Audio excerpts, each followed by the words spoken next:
Hello and welcome to Presenting, a podcast where we chat about various topics related to role-playing games, typically Paizo products such as Pathfinder and Starfinder, but also others. I'm Ron Lundeen, and with me today is John Godek, the usual host. Welcome to your own podcast. Hey, welcome back. It's great to see you again, Ron. It's been a long time since we've done a show. It has. And this is a great opportunity to do so. I think that there's been a number of people who are really big into games generally, into freelancing, that you bring on this show. And so it's a delight to bring you on for this.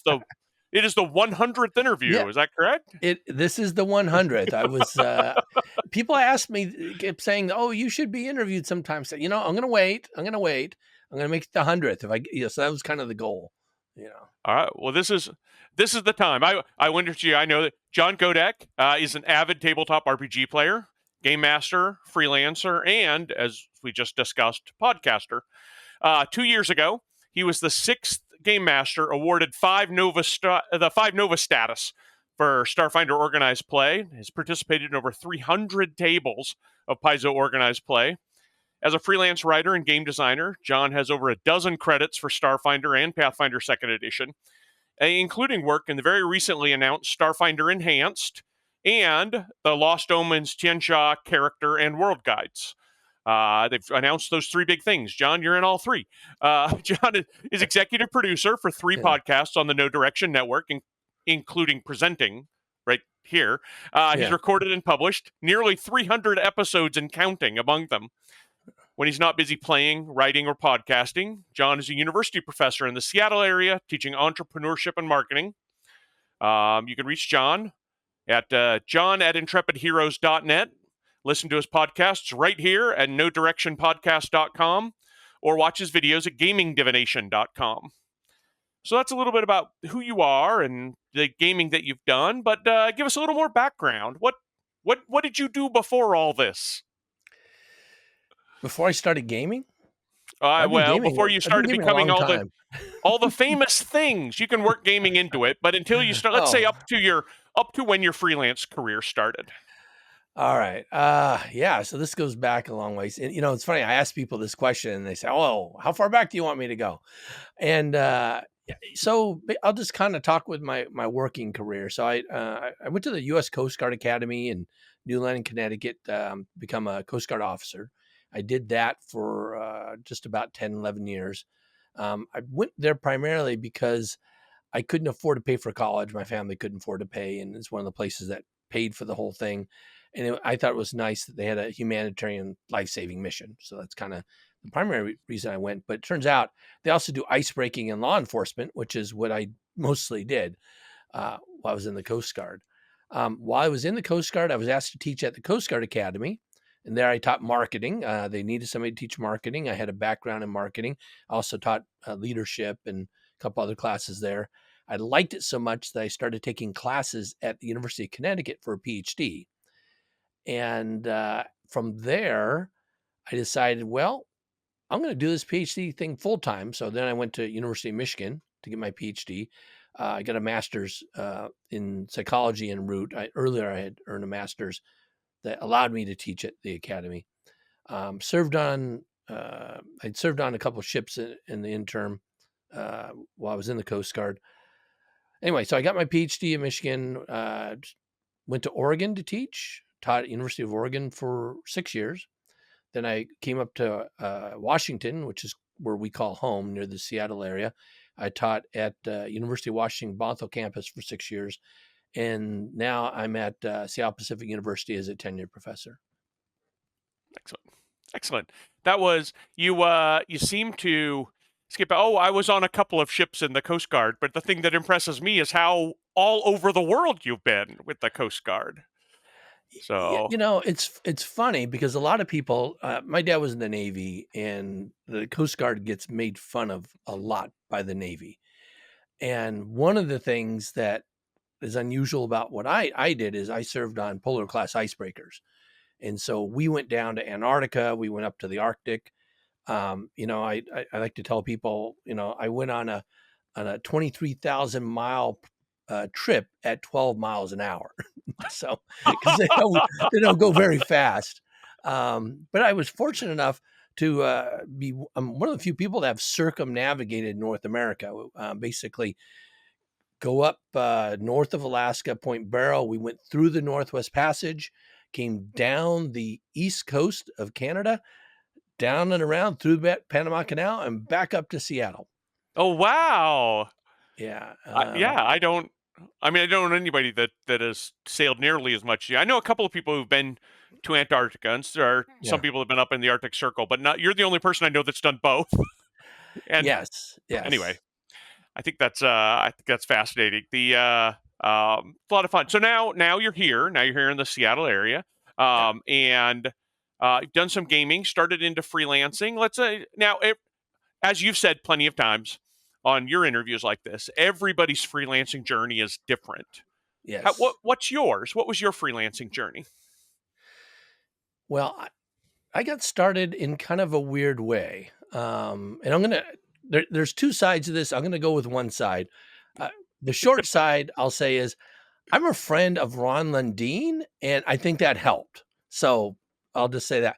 But the other side of it is this, and it actually ties to my podcasting interviews. So several years back, I was at Game Storm. It's a convention in Portland, and I was fortunate enough to play at a author table run by John Compton. We're doing live Exploration Extreme. It was a lot of fun. And one of the things John Compton does at his tables is he asks everybody around to tell them a little bit about themselves. And me being really into gaming, I kind of talked about all my gaming stuff. When I interviewed John Compton later at the Paizo HQ headquarters, one of the things he said is, "Oh, I'd always look for freelancers, and so when I GM tables, I ask people stuff about themselves so I can learn something interesting that might lead to an opportunity." And after I heard that, I'm thinking, "Oh man, I blew it." I have all this interesting stuff I've done. I didn't tell them any of that stuff. So at PaizoCon that year, I went and talked to John. I ran into him at the bookstore, and I said, "John, after our interview, I realized that when I'd play that game with you and you'd ask this question, I kind of answered it the wrong way. I actually have lots of cool background that I think would be relevant for freelancing. Can I tell you?" And so we're in the store, and of course, everybody's in there wanting to talk to John, right? And he said, Yeah, "Sure, yeah, go ahead and let me." And so I'm talking to him, and several people try to get in, to talk with John. He said, "No, no, no, I'm talking to this John, to me." So I felt like, wow, he's paying a lot of attention to me. So I told him my whole background and story and everything on like that. And sure enough, shortly after that, I got asked to freelance on the Starship Operations Manual by John. And that was kind of the first thing that I had done for Paizo. And in the process of that, I'd asked for some advice from some people I know that were, developers and at Paizo, and how I should do things and what I should focus on. And so I turned in, stuff at word count, delivered on time, made all the milestones and everything. And for me, because I turned my stuff in a little bit early, they had somebody drop out. It was another developer that had to work on a different project. I found out later. And so John asked me short notice, said, "Hey, I know this is short. Can you deliver it? Can you write this for me?" It was a 2-week turnaround. So he had some additional stuff he wanted me to do. And I said, "Sure, I can do that." Turned it around, did that. Boom. So I think I got in his good graces, because he and Joe Passini, who were both developing, I don't know which side, who was doing what on that, of Starship Operations Manual. Later on, they asked me to work on other books. I think the next one was Galactic Magic. Same thing happened. So I was working on a whole bunch of spells and artifacts and some class stuff. I got all my stuff in, turned it in early, and then they had somebody else that had to drop out, and I got a new slew of spells to do afterwards. Again, at short notice to turn it in, and so I feel like that part of how I do things got me additional work early on, and subsequently that has led to other projects. So that's kind of how I yeah. I got think started. we certainly wouldn't be where you were, having done so much work without quality. But quality I think that a lot of people realize sometimes just isn't enough. It's reliability.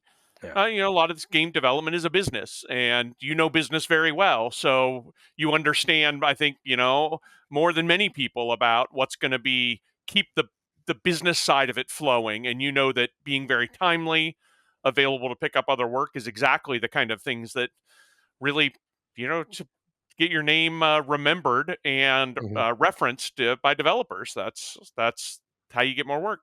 Now you've done a little bit of work on Pathfinder Second Edition, in addition to Starfinder, and I know very recently you've done Yes. a lot of work on the Pathfinder Second Edition. Um, I do remember when I was developing, giving you a couple of backmatter monsters to write for Yes. one of the APs, Yeah. and I will say I didn't do so without first checking with the Starfinder folks. Hey, what kind? Because I wanted to get. I mean, I know you personally, but I wanted to get their sort of professional opinion. Right. What do I Right. need to Right. know about his stuff, about his turnover, about his how does he communicate with you guys, and so on. And heard a lot of good things, a lot of good recommendations. So um, that has worked out. That has worked out very well. But how do you? I mean, writing for both has got to be something of a little bit of an intellectual challenge because whereas a lot of people who've written for both Starfinder and Pathfinder First Edition see some similarities there, Starfinder and Pathfinder Second Edition are really built very differently. How do you keep those? How do you work on keeping those apart? Well, I started with Starfinder, and that's been a heavy emphasis of my gaming and subsequent, actually, my writing as well. And intentionally said, you know what, I'm going to pause some of my organized play in Starfinder and do more Pathfinder. So one of the things is I started immersing myself in the system. Happened to play in a home AP game run by, again, some developer guy,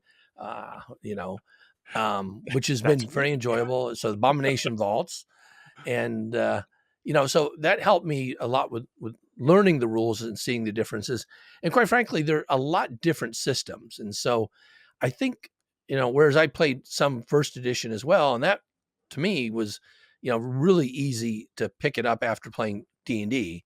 Starfinder is pretty easy to pick up after that, because second edition is so different in terms of how you build characters, kind of how the different feats come in and the nature of the feats. A lot of those things I had to just basically learn that part of the system. Now, for what I worked on for the Lost Almonds Fiancé books, a lot of that was lore. So that helped quite a bit. That there wasn't a lot of heavy mechanics, because obviously those are more lore books. But I did work on some things that I had to um, dig into the system a bit more. So I can't really say more than that.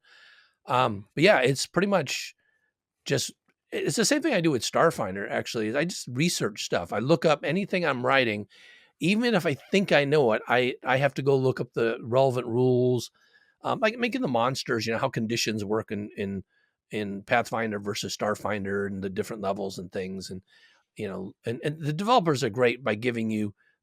There's a lot of tools they give you to use as well. So Excellent. Excellent. Now you are especially active in organized play. You had been, like you said, one of the very early, one of the first five Nova GMs for Starfinder, which means a lot of dedication, not just to running, but running at conventions and doing so. How do you think your organized play experience? Tell me a little bit about that and how that feeds into the work that you've done as a freelancer. How does organized play feed into writing for you? well, it's interesting. You mentioned I was early on one of the first five Novas, and because of the way it worked before, this is pre-pandemic, you had to travel to conventions, and this is before they amended the rules where you could use there's certain scenarios designated as Nova now that counts towards your specials. You have to do 10 specials in addition to 150 tables, and then you get evaluated by three GMs, senior GMs, VCs, and stuff. One of the things I had to do is I actually had to travel to conventions and play live specials that were only offered at various conventions. And so one year I went to 8 conventions just to knock out a whole bunch of the specials. But the neat thing about it is I got to talk with a lot of people. So I got to meet a lot of people from kind of all over and get their perspective on, what they liked about things, how they played the game, how they interpreted rules and things like that. And so in my own writing, one of the things that I always try to do is make something super cool that I want to play and that my friends I know will want to play. And so I think that's probably one of the most informative things. When I was doing Galactic Magic, I had the opportunity to write some artifacts.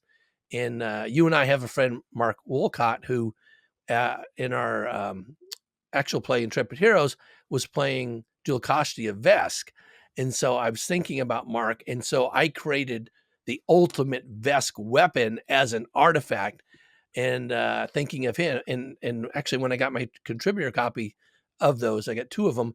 I actually signed one to him and to that page saying, Mark, I created this weapon for Julkashti and you, and gave him the book. So yeah, definitely the people that you interact with when you're playing with the things that they like to do just kind of gives you insights into what's cool. And I guess the other thing is I know some people that have really pushed the limits on what characters can do. And so I always try to make things so they'll be much more challenging than I think they have been in the past in a variety of things. I really can't go into all the details there though. Okay. Okay, well, that's a good combination there. I think that there is, in my experience, the people that are really deeply focused and organized play and only organized play, they tend to write a specific way because that's what they Mm, know. And people who do that, as well as some of the home games, some of the more freeform style of gaming and writing, if they don't do any organized play, then they might tend to be sometimes a little less rigid in how they're using mm, structures that we'd like them to do. So you're somebody mhm. who sort of straddles both of those with a lot of your experience in gaming. Um, but it's not just gaming you do; it's also a lot of the podcasting. Can you talk a little bit about some of the podcasting you do? Yeah, and you might mention how awesome Intrepid Heroes is, but you don't have to. I just want to No, give everybody kind of a good sense of the podcasting that you do. yeah. So, when Starfinder first came out, I was actually playing in a group and we had just gone through the Pathfinder beginner box. And Scott Kine was the GM for us and had a couple other friends that were playing in that. And we decided that this new thing was coming out of Gen Con Starfinder. I had no idea how big it was going to be. Turns out it sold out at Gen Con. And fortunately for me, I had ordered a book. And so by the time Scott came back from Gen Con, I had my hard copy because my birthday's in August. So Okay. that worked out really well. And so we said, hey, we're going to start a campaign, started learning the rules and started playing Dead Sons. And probably we're in book 1, couple weeks in of playing that. We were short players, and I put a poster up at local game store, Zulu's, saying, "Hey, we're looking for Starfinder players for a home game," and we're in the middle of a game, and I get a call from somebody, and I don't recognize From his area code, it's and me. He's yes, talking yes, about me. yeah, Anyway, and so there's Ron Lundeen, who at the time was living like a block from Zulu's, and right. he said, "Hey, I saw your thing there. I'm interested in learning about your game." I said, "Oh yeah, yeah, it's really great. We got this guy, working for Paizo, who's actually running the game for us and everything." Not knowing that Ron was going to go work for Paizo, and I remember saying, "Hey, we're actually playing now. You're close. If you want to come now," I said, "No, no, I'll get you next time." Um, Um, but we played through the entirety of Dead Sons with this group, and we had a lot of fun. And at the end of it, I said, "Hey, you guys, we're gonna play something else." We ended up playing Dawn of Flame. I said, "Do you want to podcast that? You want to record that?" And everybody was pretty keen on that. So we said, "Sure, we'll do that." And but we had to change things up a little bit. We were still in person, so I had to get equipment to set up at Ron's house on his right. table so we could record. Because we ended up, because of your children being younger and stuff, we end up having to play at your house in Carnation, but then we got to also add your wife Stephanie to the mix, which was Well, and delightful.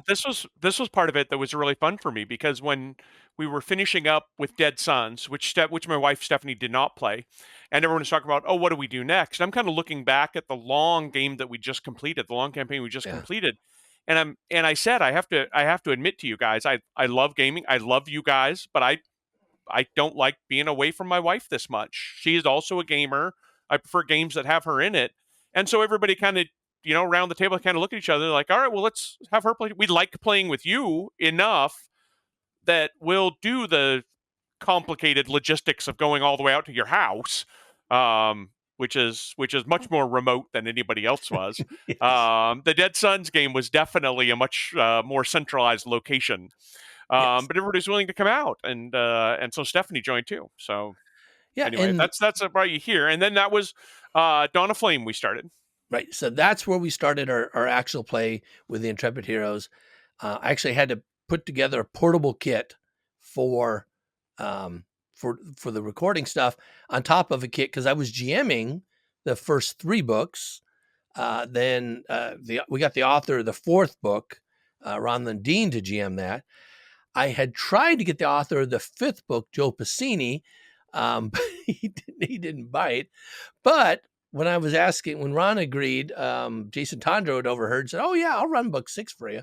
And here it is, like 2 years later, when we call him back, and sure enough, we got him to come and do that. But yeah, so that's how I got started. Just doing a podcast. I was posting them up on my own, and in addition to the podcast, I decided, I want to add something to get more listenership. So I started recording interviews, and I started these at SkullCon. It was the last SkullCon before the pandemic. So 2019, I think.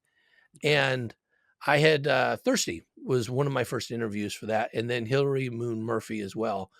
And I thought, wow, this is really cool. So again, I brought a portable recorder and a kit and started recording at some conventions. Came back. This is a lot of fun. So I went to your office to interview you for that. And when I did that, everybody said, "Hey, that's pretty cool. Can I do it?" So I scheduled between like November and December of that year, whatever year that was. I think it was 2019 still. Yeah, 2019, I pre-pandemic. think. Yeah.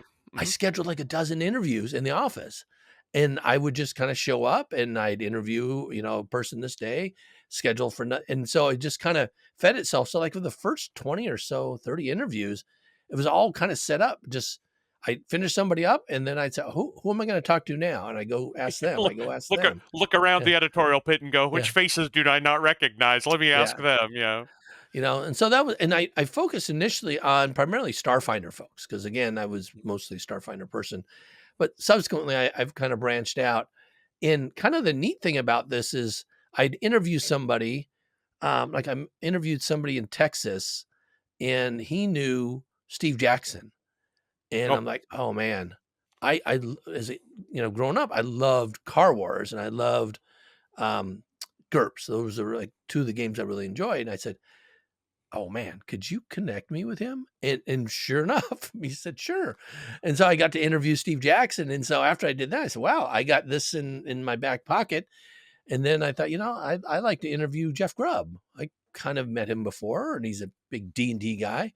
And so I kind of mentioned that. And so from there, he recommended, oh, do you know this Wolfgang Bauer guy? I said, no. Should I interview him? Sure. And so I got a lot of this. I got own Casey Stevens. Once I interviewed him, he suggested other people, and it just kind of built to the point where I used to have like a big backlog of I just interview a bunch of people, and then 6 months later maybe they'd be published, and now it's like I usually like for this interview, this one's not going to come out for another week, and it's usually like the week before I'm scheduled to publish the interview. I'll ask a couple people and I'll get somebody, maybe 2 people to interview in a week, and boom, I'm all set. But that's how I kind of got started with those. And then the last one, so I was doing Intrepid Heroes. I was doing I was called Intrepid Heroes Presents is what I called it initially, the interviews. And the marketing of it, trying to get listeners, was really a challenge for me. It was a lot of work in addition to doing everything else. So I reached out to Param actually at No Direction and said, "Hey, I'm interested in seeing if somehow we can have a partnership." And so he talked to me, and then he connected me with Ryan, and they brought us aboard in March of 2020, right as the pandemic was getting started. And but we were able to, kind of start partnering with him, get a regular schedule. And I suggested, I'd like to do a show with Ron, because Ron and I just love talking and doing stuff. Can we do a show about Starfighter related stuff? Not like they had a No Direction Beyond where they did releases and really talked high level stuff. I said, no, we just kind of want to talk. And I said, I want to model this under like Click and Clack of Car Talk, and which probably most people don't know who they are, but it's I basically, didn't know. When you suggested yeah, it, you're like, oh, it's yeah, like Car Talk. I'm like, I yeah. don't know what that is. Yeah. Just two guys on the radio and now on a podcast. They just talk about loosely cars and about each other. And so that's what we did. Is we talked loosely about the game and kind of what was going on. And we did that for some 58 episodes, you and I, Yeah. Oh, before yeah. you left. You left. That's right. That's right. Yeah, my participation in interviews like this, I ratcheted that way down. Yeah. Yeah. Um, when I changed to Wizards of the Coast, yeah, I mean, you'll occasionally see me like now, right? You're seeing me Yes. Well, here thanks for as an coming interviewer. out of your shell here for this. I do appreciate that. Yeah, and I think the timing probably worked well. You can tell me, but actually kicking up all of this podcasting and all of this work right at the beginning of the pandemic, where people are really struggling to be Right. together in person, but people who love games still want to hear about games. They still want to Hmm. join games. They still want to know about games that are coming out. If you can't go talk to people at your local gaming store, a lot of people turning to podcasts. I Right. feel like Right. it probably was just about the ideal timing to start building not just one but three different sort of Yes. podcast structures to have people connect with the game in different ways. And the time was actually good for me because during the pandemic, we were all teaching remote. So Mhm. I was like at home. I didn't have to commute to work. I worked out of Camino Island a lot. So a weekend place that we have. And I actually had a lot of time. So it was easier for me to do that. Now I'm like really busy. And so it's like, oh, it's harder to get things up, but I'm much better at editing and things like that. That's took me a while to develop those skills. Well, with a lot of that, are you sort of self-taught with experimenting? Where do you go to learn to be better at sort of the podcasting and putting these things together and making it as efficient as you can do so now? Well, part of it is just looking at YouTube videos, looking at what other people do, checking out blogs. I spent a lot of time early on figuring out what equipment I wanted to use, and then what software I wanted to use.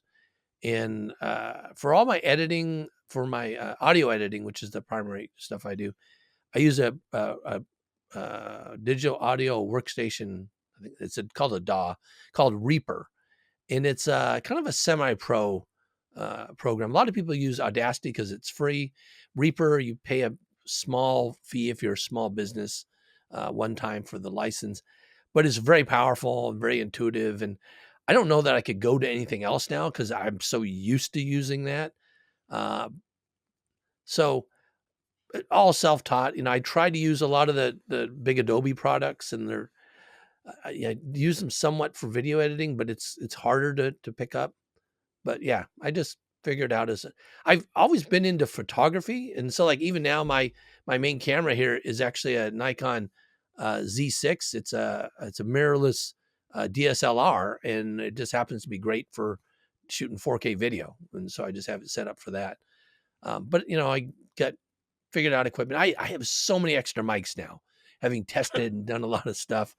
Plus our podcast, our in-person podcast, I bought mics for everybody, and so And different kinds, I remember, yes. because some of us, myself included, can't have a standing mic because Yeah. when I'm gaming, I'm really animated and moving to the left and the right, and the sound was making you very frustrated.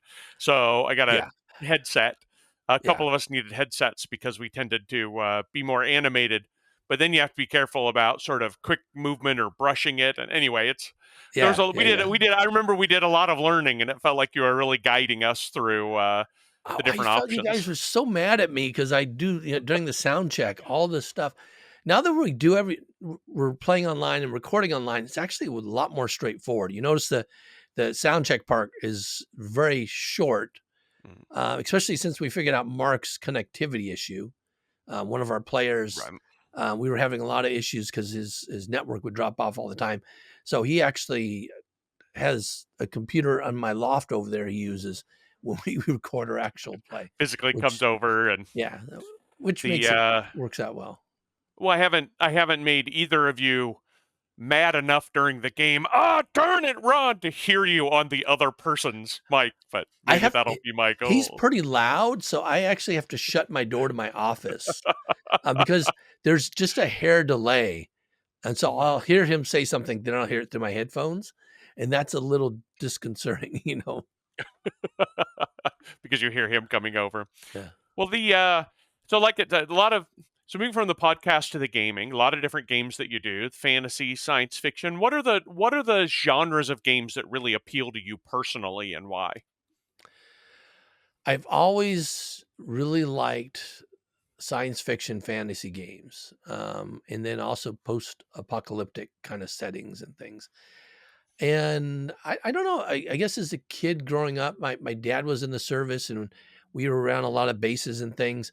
And I always thought about kind of survival settings. I was never a prepper or anything like that, but I always thought it'd be kind of cool. I used to build lots of forts and all the time, and we said, okay, what would happen if we had to isolate up here? So very imaginative thinking about how we physically did stuff as kids. And then as I got older in games, we would build our role-playing forts and things. And I remember we played Gamma World when I was a kid, so it's a post-apocalyptic setting by TSR. And we had been reading, we all the homebrews we did were based on books we were reading, and my group would all read a book together, and not a book club, but everybody would pass around the book. And one of the books we were reading was called Bolo, which was about these big super tanks. And so we made a Gamma World setting where we came across a bunch of these old super tanks, all kind of in different states of disrepair. And we said, okay, we're going to scavenge them up and, build up, a fortress that had these things. And so I just kind of always kind of like maybe the scavenging, the rebuilding kind of parts of things. I played D&D because that's kind of what was out there, but fantasy wasn't my first love for things. That's one of the things I really liked about GURPS. And I really enjoy superhero things too.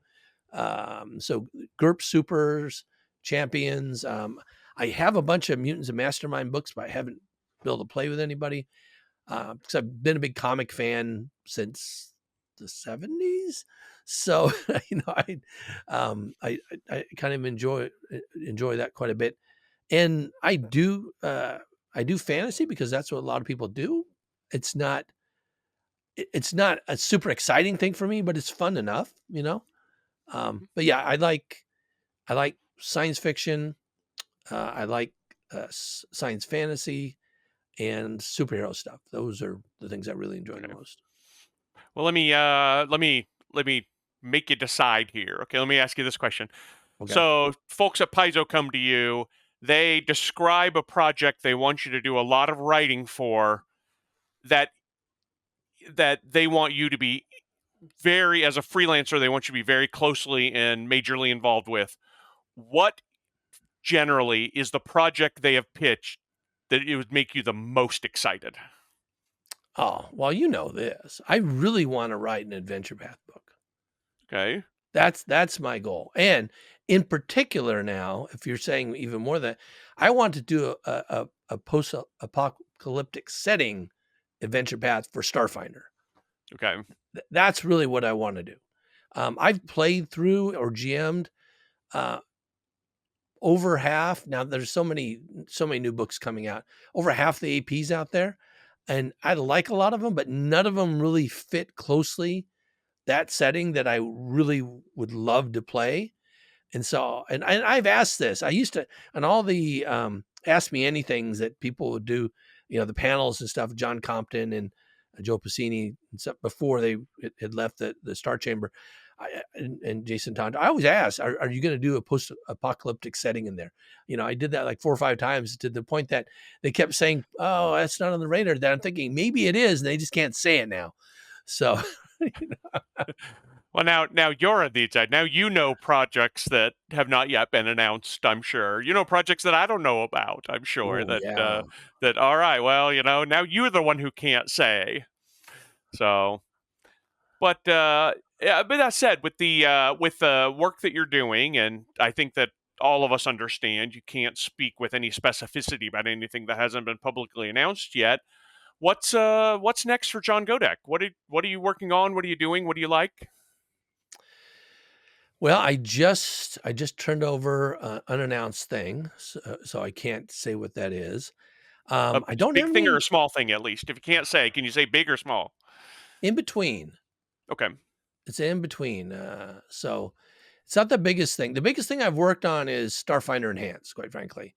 That's Oh, the really? Okay. in terms of word count. So I got to write on a lot of sections for a lot of stuff in there, cover a lot of ground. So I'm really excited to see that one come out. Um, I'm actually I'm getting to the point where I'll probably start fishing for some more freelance work. I haven't been I've been kind of busy with work stuff. I had been thinking about putting together some Starfinder Infinite products. So Hmm. that's one of the things that I looked at, and then but some of the announcements that they publicly have said about Starfinder Enhanced, well, that kind of squashed some of them. So now it's Right. like, okay, well, maybe I'll do something else. Um, but yeah, I honestly I don't have any big projects on that.